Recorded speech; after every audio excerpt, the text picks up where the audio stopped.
Friend, Shri Krishna જન્માષ્ટમીની આપ સર્વે સત્સંગી સાધકોને ખૂબ ખૂબ શુભકામના.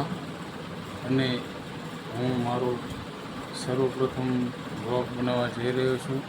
તો મને આવડે ન આવડે, મારાથી ભૂલ થાય તો ભૂલ માફ કરજો.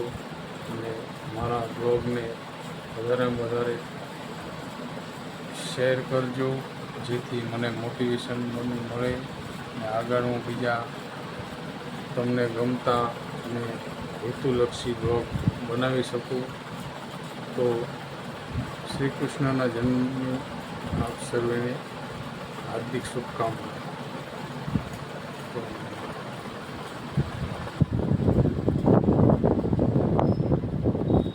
અત્યારે આ બ્લોગમાં કહેવા માંગીશ કે સર્વેને શ્રી કૃષ્ણ ભગવાન સદબુદ્ધિ આપે, સર્વે ધર્મ તરફ વળે, ખોટા વિચારો છોડી અને પ્રભુ ભજનની ભક્તિ કરે. બસ એ જ કહેવા માંગીશ. બાકી મને વધારે હજુ આવડતું નથી, તો મને જેવો છે એવો સ્વીકારી લેજો અને મને આગળ બ્લોગ બનાવવાની હિંમત આપજો. જય ગુરુ મહારાજ, જય શ્રી કૃષ્ણ.